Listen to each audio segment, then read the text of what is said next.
All right. But I was exercising. Just trying to help the story along. No big deal. I was doing heavy kettlebells at the time. I felt confident. So yeah, but they let me go. They left. What was the cop's response to that? He like backed off. He like backed down. What a fucking puss cop. If someone said that to me, I would rattle their molars with my fucking belt. Yeah. I'd go, let me take that off. Oh, there's a nightstick attached to it. I guess that clipped you in the eye as I took it off. Yeah, it could have happened to me, right? Yeah. So then that just fed my mania and anger more. I went on Twitter and they just sent the cops to my house, this and that. This guy and that guy, he was a jerk. So that fed that. Men in Blue, anti-Semitic. Yes. LAPD, look it up. So they left, and then the next day, that's when I went to the other Starbucks, and I yelled at the guy, and he told the barista, and the cops showed up, and they handcuffed me right there on Coldwater and Ventura. Mm-hmm. And I loved it. It was like, I didn't do anything wrong. Petco right next door. Yeah. Sportsman's Lodge. Get a gander. Grandmother had her 80th birthday there. Natch. Remember it well. Me too. So they handcuffed me, and I go, Brody, arrested. And she goes, no, he's detained. Because I was talking to these guys out on the patio who recognized me from TMZ, and a couple of them knew me from doing stand-up comedy, and I would go to that was a different Starbucks. They put cuffs on you. Yes. For calling a man a jerk. Yes. For being, like, loud. You must have really been a scary dude. Well, they put cuffs on me. And then they brought me around to the side, and I told the officers everything. I was being honest about everything. I go, look, good things have been happening. I may have mentioned I was off my meds. I'm not sure. I don't remember. But I would have opened with that. I'm off my meds. Officers, I'm off my meds. And I was talking to them. And they said, well, you got to wait here. They called their supervisor, and I said, look, I won't do it again. I won't cause any problems. I'm good. And the supervisor came, he pulled me aside, and he says, look, do you promise not to, like, cause any more problems here? I go, I promise. I go, I was... Cross your heart up to die? Yeah, well, I had the handcuffs. Well, he took them off, but they let me go. And you had your fingers crossed in your handcuffs? Yeah, so you can I was able to do that. But they let me go, and then I tweeted some more, and then the next... More crazy tweets? Yeah. Okay. For lack of a better expression. Yeah, crazy tweets. And the next day, my friend came to hang out with me, and we went to, at that point, I knew I was like on a bender, and I had to take a break. Either like go visit my mom or get out of town. I knew something wasn't right.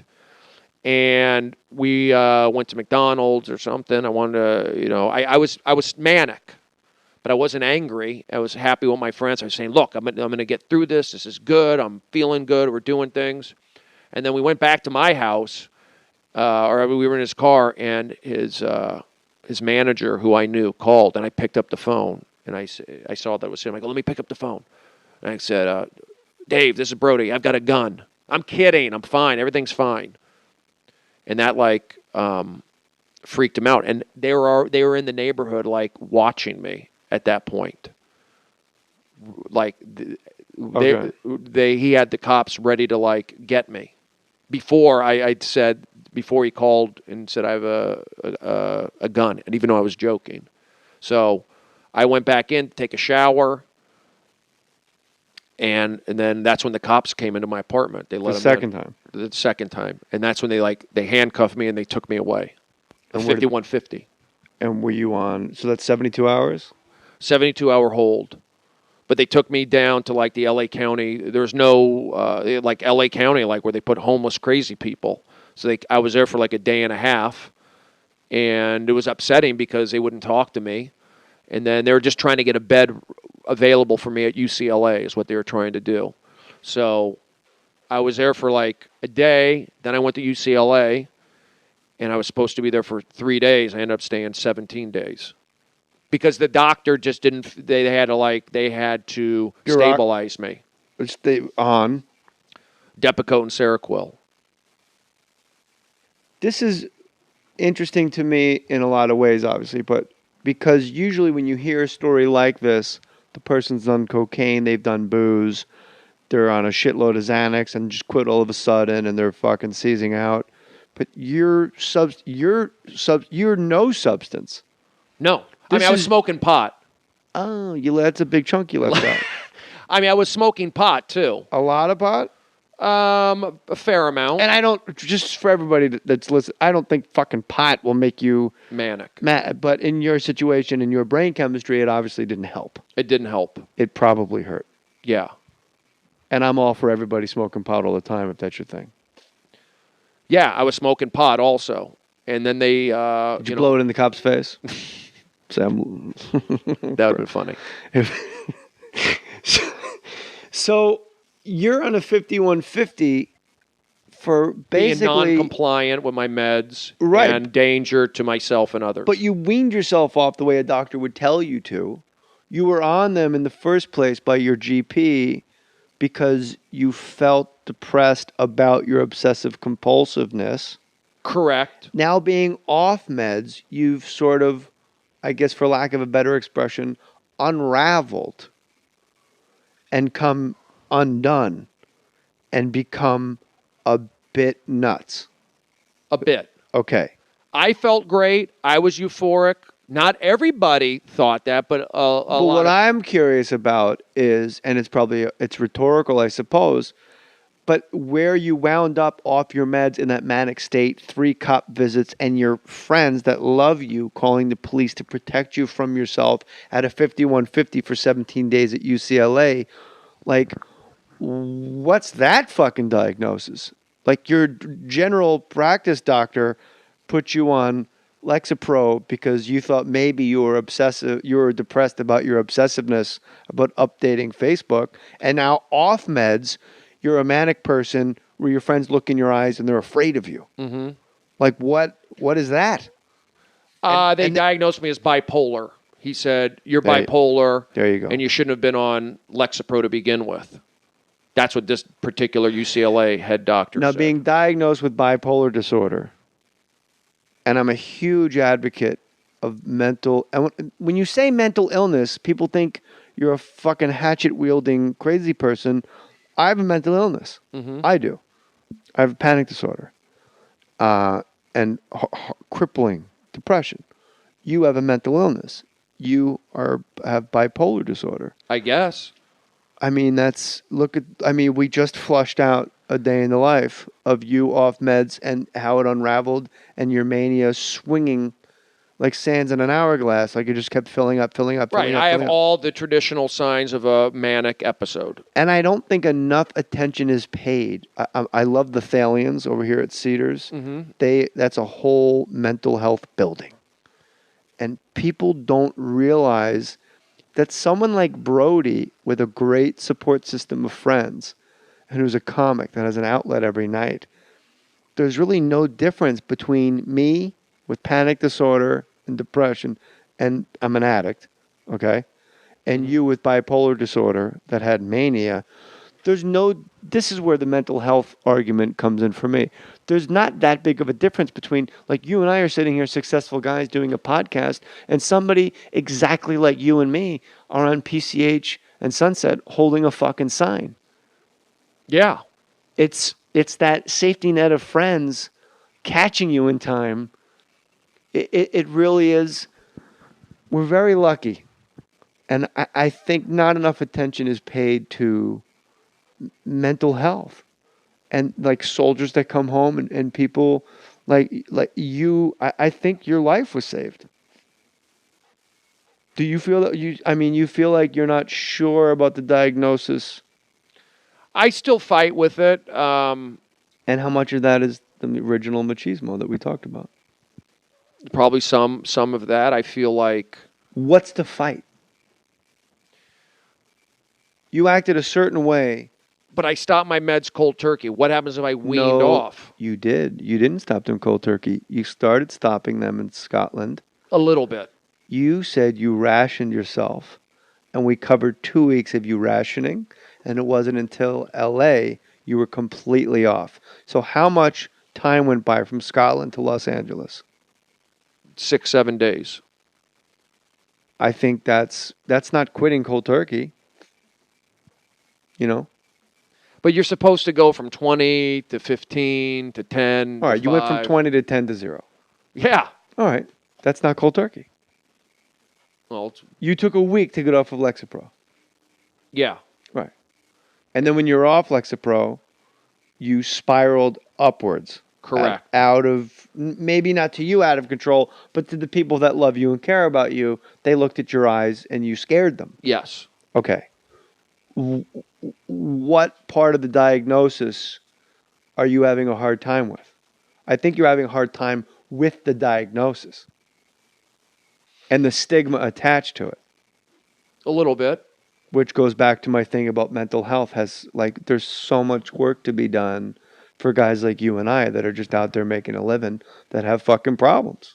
Well, That are doing, now you're doing great. I'm doing okay. I mean, No, you're doing fucking great. Are you a comic?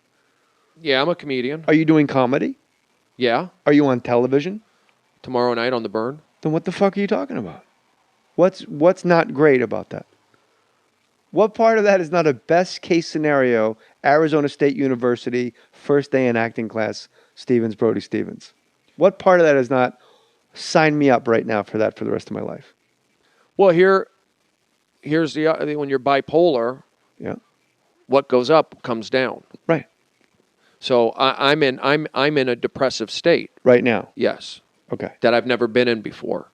Really? Yes, I mean I'm pretty low, and I've never ever been this low before.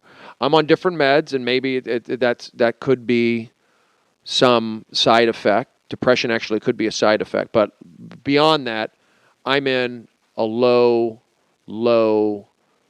not a bad place, but a dark place that I've never been in before.